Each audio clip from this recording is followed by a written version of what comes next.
Hello friends, welcome to my channel CBC Tutorials by Ansri Arya. In this video we are going to talk about molality and equivalent mass, that is the number of gram equivalents and all that. So let's start. So we have got here molarity as well as molality. Now many people often get confused between both the terms, so we have got a simple comparison over here between the two. So in my last video we discussed about molarity, and we know that molarity means the number of moles of solute present in 1 liter of solution. And the formula also goes like that, that is number of moles of solute upon volume of solution in liters. And the molarity is represented by a capital M. Similarly, molality, this time molality is represented by a small m, not a capital M. Capital M is for molarity and small m is for molality. And molality means the number of moles of solute present in 1 kg of solvent. Molarity was the number of moles of solute present in 1 liter of solution, but this time we have solvent. And the molality is number of moles of solute present in 1 kg of solvent. And the formula also goes like that, that is number of moles of solute upon mass of solvent in kgs. Okay, only in kgs, like volume of solution was only in liters. Similarly, the mass of solvent should be only in kgs. An example, if they have given you something like molality of HCl solution, that is in water, HCl in water, which means that HCl here is the solute and water is the solvent, and together HCl solution makes up the final solution. So molality of HCl over here is 3m, small m. Okay, when you see the small m, immediately you should understand that it represents the molality. So molality of HCl here given is 3m. Now this means that 3 moles of the solute here is HCl because it's HCl solution. So 3 moles of HCl are present in 1 kg of solvent, and that solvent is water. So this is about molarity. Now let's solve some questions to have a better understanding. So we have got a question over here, and the question says that we need to find the molality of 20 gram of NaOH which is dissolved in 100 gram of solution. So we know what the formula says, that the molality is equal to the number of moles of solute upon mass of solvent in kgs. So they did not give us the number of moles of solute, but we have got the weight over there.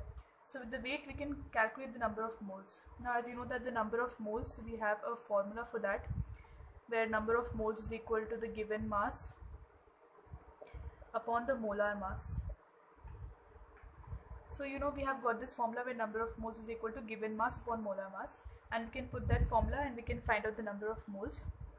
So in place of number of moles we are going to write the given mass of the solute. Solute here is NaOH and it is present in 100 grams of solution.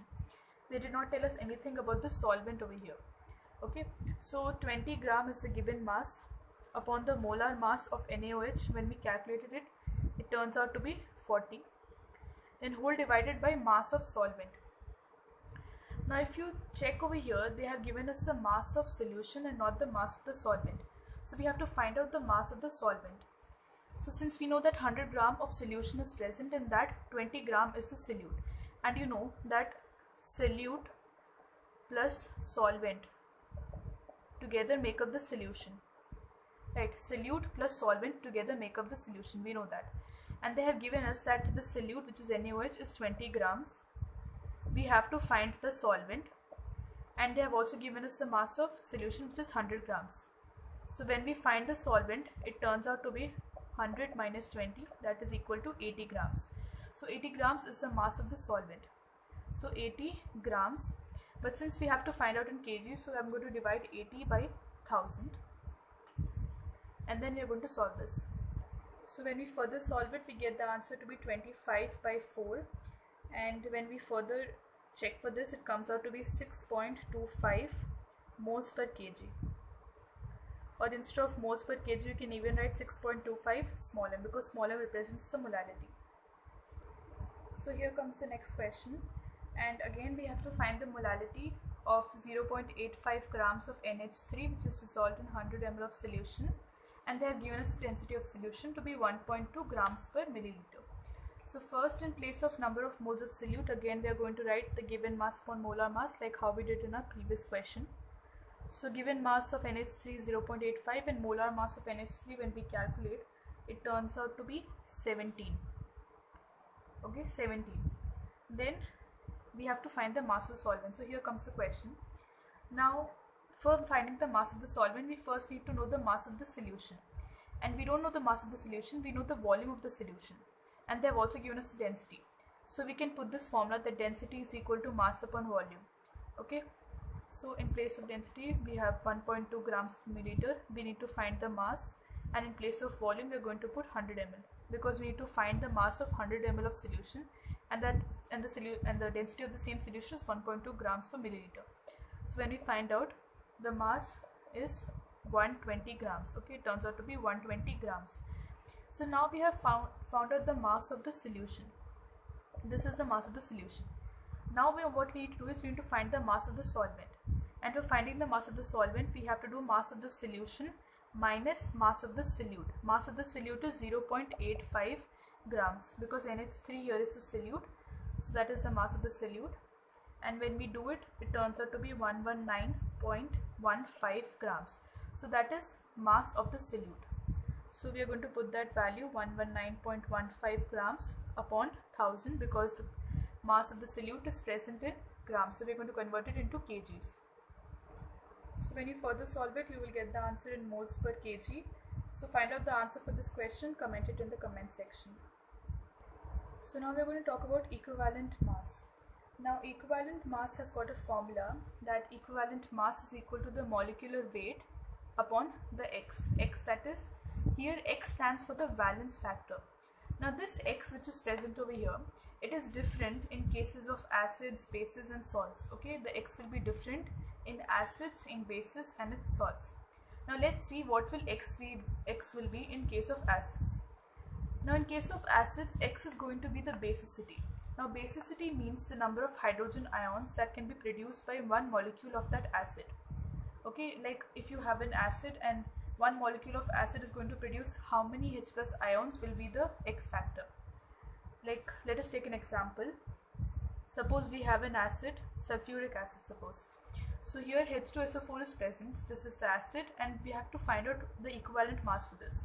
So we know that the equivalent mass is equal to the molecular weight upon the x factor, but we have to find the x over here. Now this is an acid, so in case of acids, the x will be the hydrogen ions that is present by one molecule of that acid. Now here we have got one molecule of H2SO4. Now how many hydrogen ions will be produced? Now if you see here, two H are present over here. So when you dissolve it in solution, this H2SO4, two hydrogen ions will be produced. So here your x will be 2, because here two hydrogen ions are there, so two hydrogen ions will be produced. Similarly, if you have HCl, here only one hydrogen is present, so only one hydrogen ion will be produced by one molecule of HCl. So that is x in case of acids. Now let's see what is x in case of bases. So before we move on to the bases, let's see one more acid kind of example. So here also we have acids, but this time it is H3PO4, H3PO3 and H3PO2. Now in the first instance, if you see, you would say that the x factor for all the three will be 3, 3, 3, because 3H is present in all the three situations. But it is different in this case. Here your x factor will be different in all the three cases. So let's see. Now for H3PO4, this will be the structure. Okay, phosphorus is 5, so it has got 2 oxygen over here. Okay, 2 over here, double bond, then 1 single bond. So total 5 bonds it has got. And then if you see over here, the oxygen will take away all these 3 hydrogens. Okay, oxygen will take away all these 3 hydrogens. So 3 hydrogens will be produced by that one molecule. So here your x factor will be 3. Fine. Now let's see for H3PO3. Now here you have got 3 oxygen, okay, and 3 hydrogen. So if you see over here, now this oxygen will take away these 2 hydrogens. But then if you see over here, this phosphorus will not take away this hydrogen because it is not that powerful enough. So only these 2 oxygens will take away. So only 2 hydrogens will be produced in this case. So here 2 hydrogens will be produced, so your x will be 2 over here. Here it was x3 because here 3 oxygens were there and all 3 of them will take away the hydrogen. Similarly, in this case, in H3PO2, you have only 2 oxygen and the rest 3 hydrogen. If you see, phosphorus has got 2 hydrogen, but it will not take away those hydrogen. Oxygen will take away. So here only 1 hydrogen will be produced and your x factor will be 1 in this case. Okay, so this was a little different kind of situation. Now let's see what will happen in situation of bases. Now in case of bases, your x factor will be the acidity. Now acidity means the number of OH minus ions that will be produced by one molecule of that particular base. Like for acids it was the number of H plus ions that will be produced. In case of bases it is the number of OH minus ions that will be produced by one molecule of that base, and that is going to be your X valence factor. So for example, we have something like calcium hydroxide over here. So if you can see, there are two OH minus ions that will be produced. So your X factor over here will be 2. Now if you have something like AlOH taken thrice. Now here if you see, there are 3 OH minus ions. So 3 OH minus ions will be produced. So here your X factor is going to be 3. So in cases of base, your X factor will be the number of OH minus ions that is produced. Now let us see what will it be in cases of salts. Now in case of salts, your X or the valence factor is going to be the total positive charge on cation. Now cation itself means that the positive charge ion. Okay, for example, if we have something like Na2CO3, in this we have Na plus ion, and we are having one CO3 2 minus ion. So this Na plus is cation, which means the positive charge anion, and this CO3 2 minus is the anion, which means the negative charge one. So cation means the positive charge ion. Okay, so here the Na plus is the positive charge ion because the charge is positive. So we have to find out the total positive charge on cation. So Na is a cation, and we have to find the total positive charge on that sodium, okay, on that cation. So if you see over here, we have got 2 Na.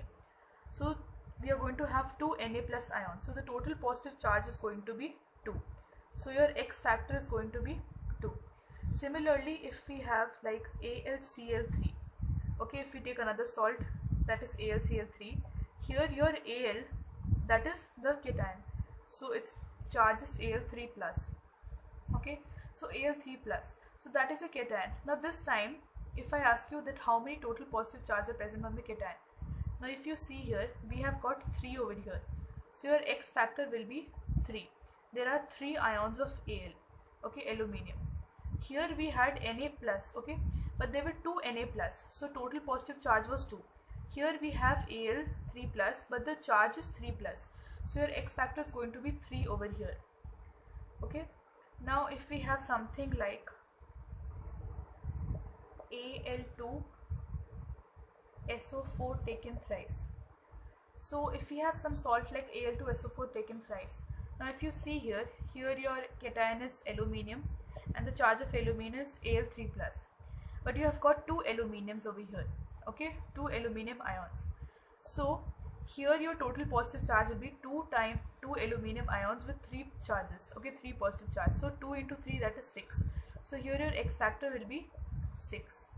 Okay, in the first one there was Na plus, but since there were 2 Nas, so your charge will be X, that is your valence factor will be 2.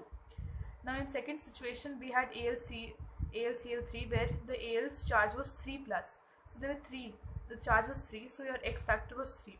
In the third situation we had Al2 SO4 taken thrice. We had both the situations combined in the third one, that is we have the number over here also, and we've got a number over here also. So we're going to multiply these two numbers, and that will be the total positive charge on the cation. Okay, so now if we have got an equation like this, where they say H2SO4 plus NaOH gives rise to NaHSO4 plus H2O. Now till now we talked about the molecule, the single molecule, and what will be the X factor of a single molecule. But what if we have got an equation like this? So in equation your valence factor will change according to the equation, that is according to the result of the equation. Now suppose if I ask you to find the equivalent weight of H2SO4.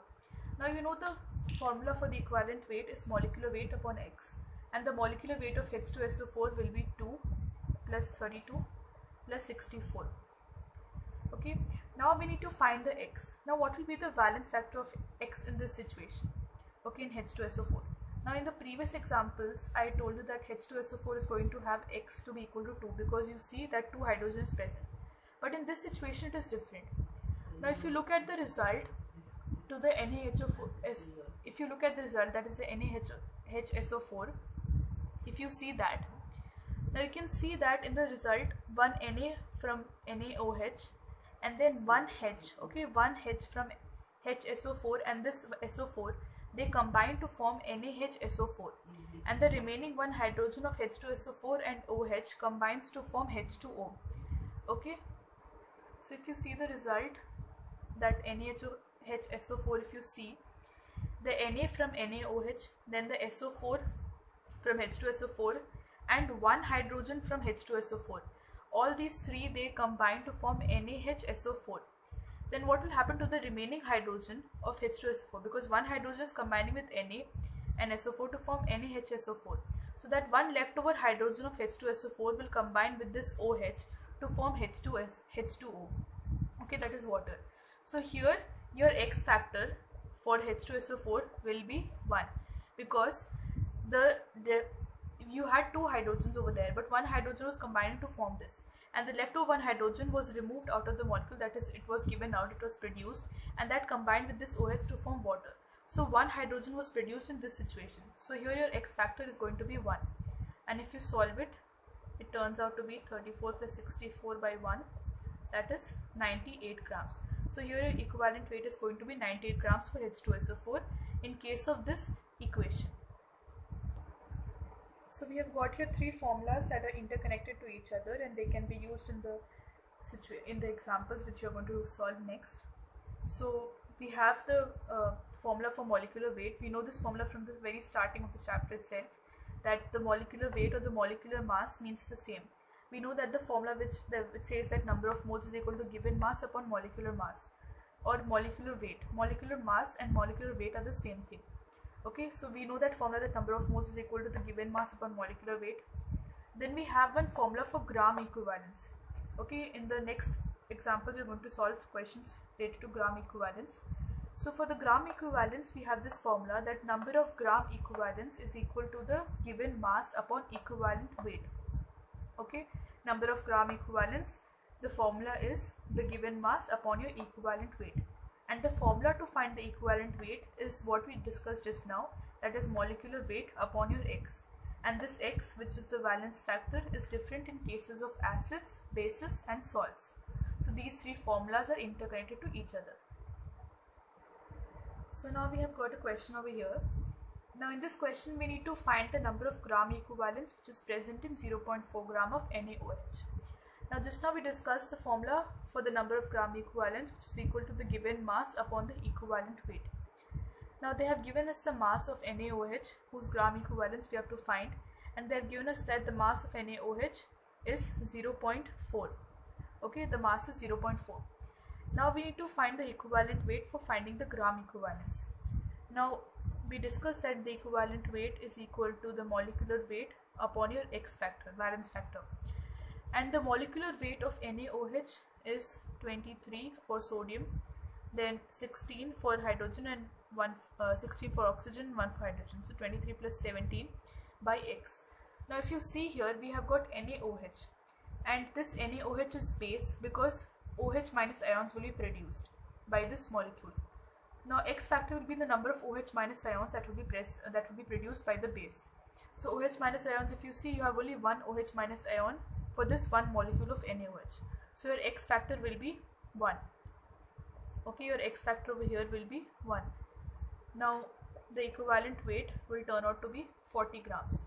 So we are going to put this over here, and when you solve it, you get it to be 0.01 gram equivalent.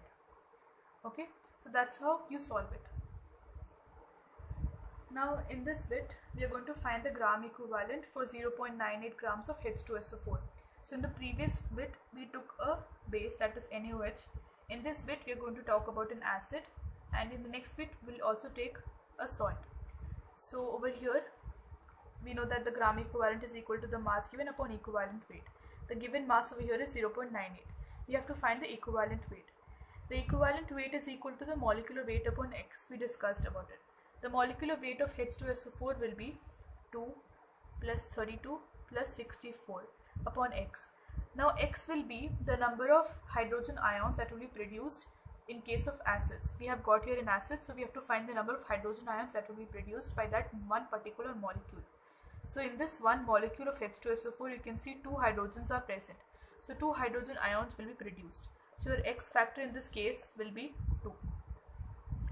Okay, it's only that in case of equations, when they give you equations, that your X factor changes. But in case of a single molecule, it will be simple to find the X factor. Here it is 2 because 2 hydrogens is present. We can see that from the molecule's formula itself. So when you further solve it, it turns out to be 98 by 2, that is 49 grams. So we have got our equivalent weight, which is 49 grams. Now when you further solve it, you get the answer to be 0.02 gram equivalent. Okay, so number of gram equivalents is 0.02. So we talked about a base, that is NaOH. We talked about an acid. Now let's see in case of salt. Now similarly, we have to find the number of gram equivalents present in 53 grams of Na2CO3, which is a salt. So we have the mass given to us, 53 grams. We need to find the equivalent weight, which is equal to the molecular weight upon X. Now you have got here a salt, which is Na2CO3. Now in Na2CO3, you have Na plus ions and CO3 2 minus ions, and the cation is Na plus, and we have to find the total positive charge on cation. Now if you see, we have got here 2 Na. Just now we discussed how it is going to be in situation of Na. So you have got 2 Na, so 2 over here. So total positive charge will be 2 on cation. Total positive charge on cation, that is on the positive ion, is going to be 2. So your X factor also over here is going to be 2. So we are going to put the molecular weight, and the molecular weight of Na2CO3 when we calculate, it turns out to be 106.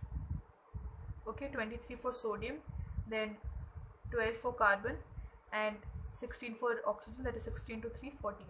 So 106 by X factor, which is 2, and when you solve it, 53 grams. Okay, so that is the equivalent weight. So 53 upon 53, this time we have got 1 gram equivalent.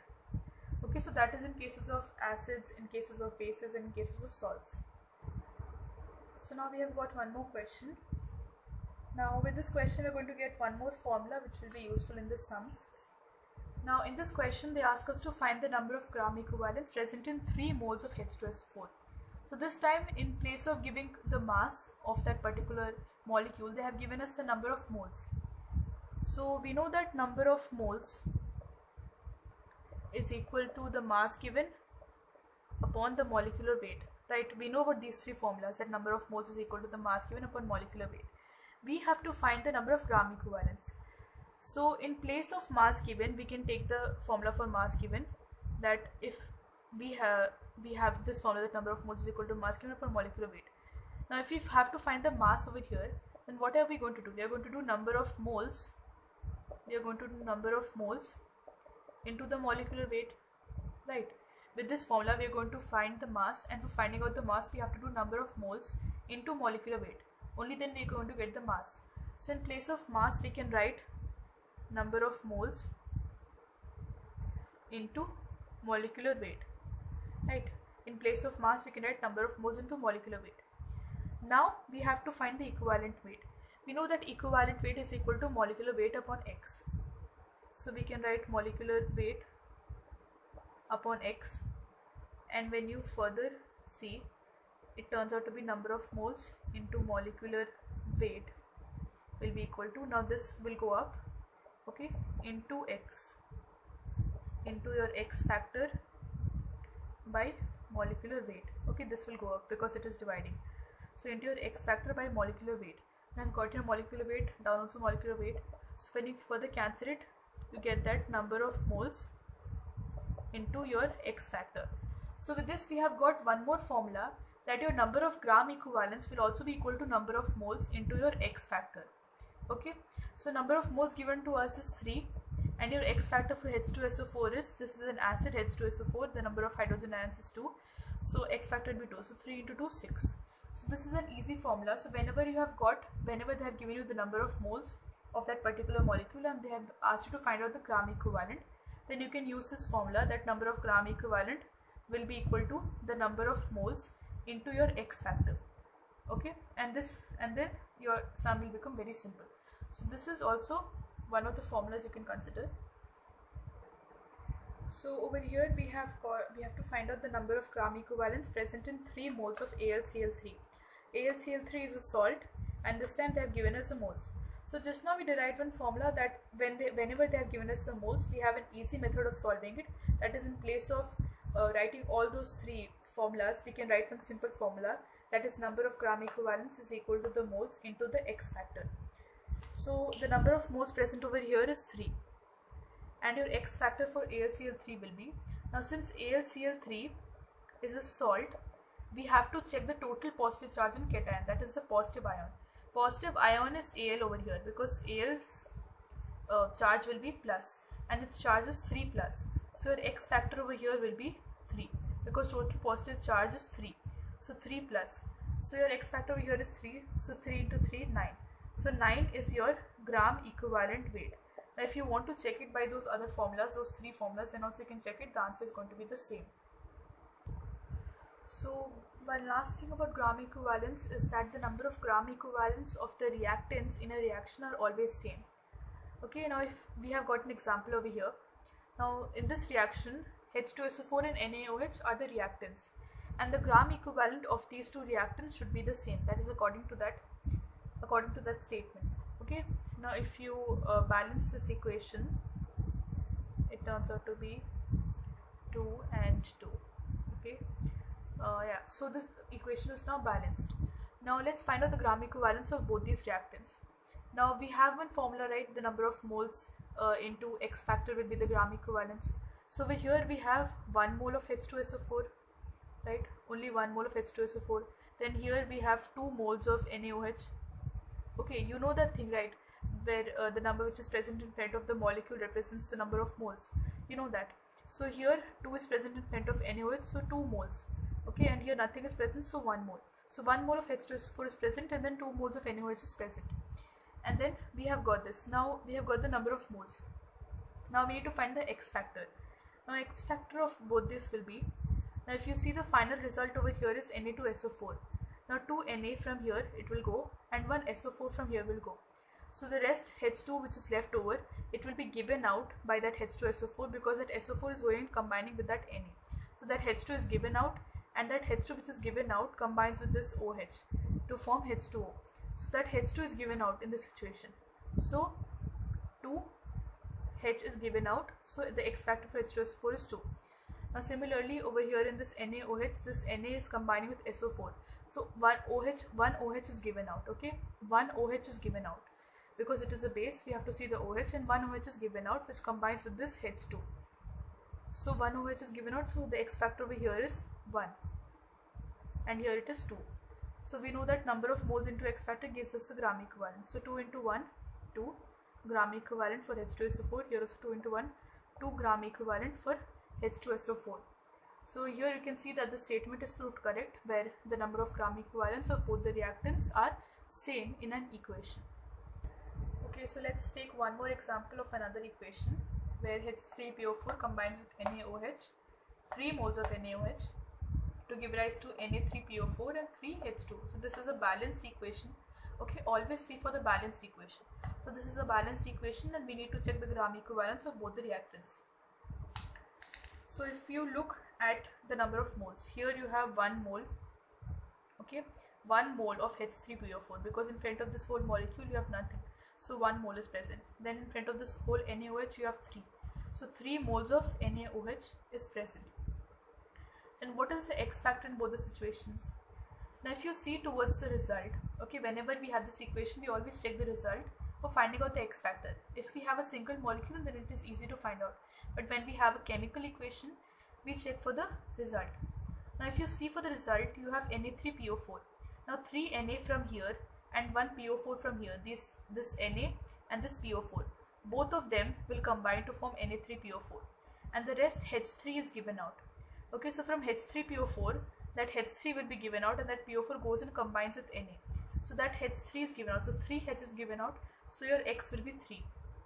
Now similarly in this NaOH solution, your OH is given out, and that Na goes and combines with PO4. Okay, that 3 Na goes and combines with PO4 to form Na3PO4, and that OH is given out, which then goes and combines with this H3 to form H2O, 3H2. So that OH is given out. So one OH only is given out, which combines with this one, which combines with H3, 3H. So that only one OH hydroxide ion is given out. So your X factor over here will be 1. And the gram equivalent is equal to number of moles into X factor. Number of moles into X factor, when you do 3 into 1, you get 3 gram equivalent. Here also 3 into 1, 3 gram equivalents. So here also you can see that the number of gram equivalents of both the reactants in the chemical equation is same. So again our statement is proved correct. So that's all with the gram equivalence and the molality. I hope you understood each and every bit of this video. So thank you for watching my video, and if you have any doubts, let me know in the comment section.